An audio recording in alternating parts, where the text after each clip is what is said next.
Hi, I'm Mark Tross. This is King Day. We are in Jeremiah chapter 10, verses 2 and 3. Thus says the Lord, learn not the way of the heathen nations, and be not dismayed at the signs of the heavens, though they are dismayed at them. For the customs and ordinances of the peoples are false, empty, and futile. It is but a tree which one cuts out of the forest to make for himself a god, the work of the hands of the craftsman with an axe or other tool. Jeremiah 18, verses 1 through 17. The word which came to Jeremiah from the Lord. Arise and go down to the potter's house, and there I will cause you to hear my words. Then I went down to the potter's house, and behold, he was working at the wheel. And the vessel that he was making from clay was spoiled in the hand of the potter.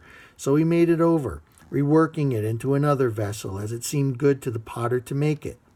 Then the word of the Lord came to me, O house of Israel, can I not do with you as this potter does, says the Lord? Behold, as the clay is in the potter's hand, so are you in my hand, O house of Israel. At one time I will suddenly speak concerning a nation or kingdom that I will pluck up and break down and destroy it. And if the people, that nation concerning which I have spoken, turn from their evil, I will relent and reverse my decision concerning the evil that I thought to do to them.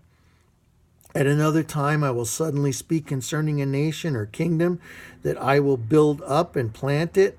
And if they do evil in my sight, obeying not my voice, then I will regret and reverse my decision concerning the good with which I said I would benefit them. Now, therefore, say to the men of Judah and to the inhabitants of Jerusalem, thus says the Lord, behold, I am shaping evil against you and devising a plan against you. Return now each one from his evil way, reform your accustomed ways, and make your individual actions good and right. But they will say, that is vain, for we will walk after our own devices, and we will each do as the stubbornness of his own evil heart dictates. Therefore, thus says the Lord, ask now among the nations, who has heard such things? Virgin Israel has done a very vile and horrible thing.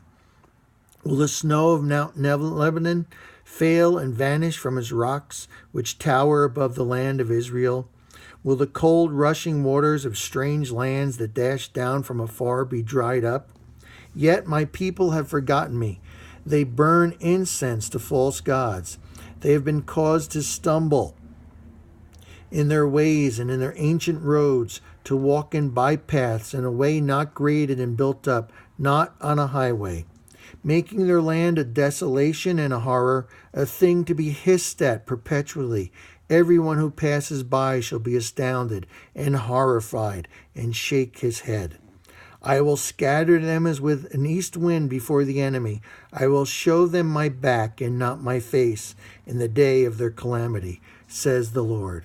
Who is the Lord? He is the King.